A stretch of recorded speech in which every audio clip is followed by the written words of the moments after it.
All right, so today we're gonna make homemade granola. It is so easy, I promise you. And then literally all you need are these three ingredients. That's it.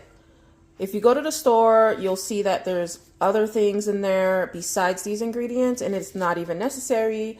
I understand shelf life and needing to preserve things, but why do that? Why put that in your body if you don't need to? Super easy, and it makes quite a bit. It's so easy.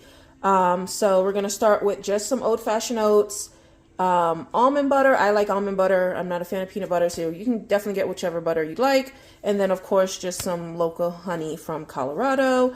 Super easy. You're gonna go ahead and preheat your oven to, it's still preheating, so preheat your oven to 350.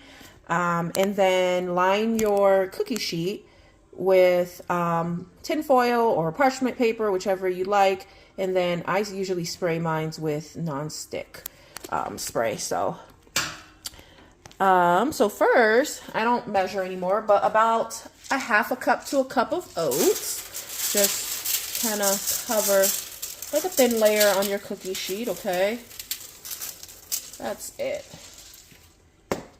And then you take your honey and you just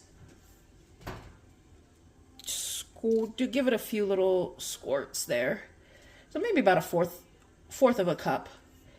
All right, we're just gonna make some honey almond granola today. I love honey, so that's why I'm doing that. So, and then you're gonna get your spoon and you're gonna get your peanut butter. So I usually do about a fourth of a cup of almond butter, okay? And then I'm just gonna dollop that on here, and you'll see why I'm wearing gloves here in a second, okay? Okay, I'm just gonna dollop it here.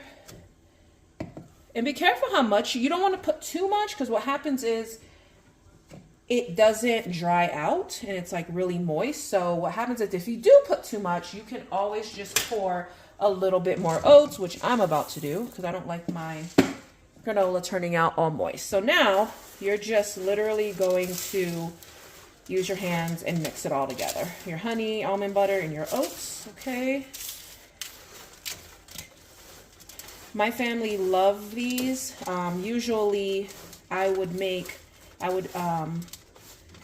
prep some overnight oats in mason jars, and then we would top it with some homemade granola. So it's really good. And then I usually drizzle a little bit more honey on top of my overnight oats because I love overnight oats.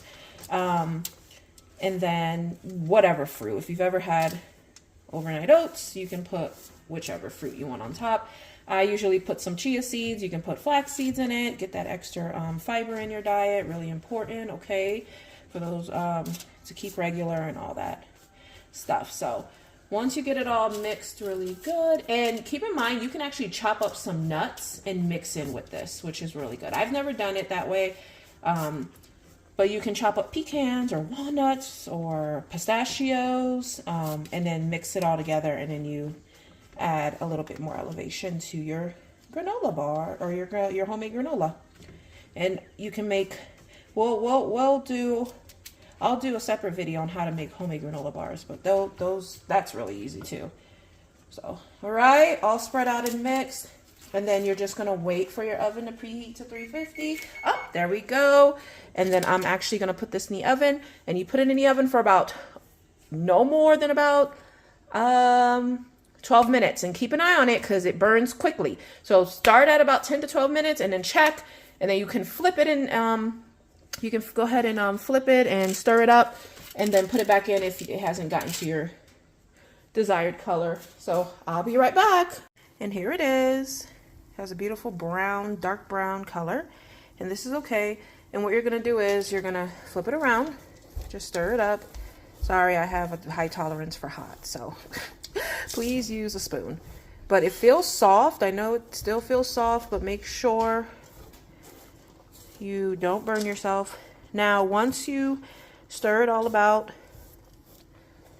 you're gonna let it sit here and air out for about 30 minutes to an hour, and it will harden.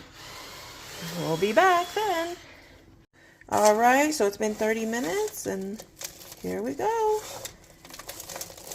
So enjoy. You can put it on whatever you like.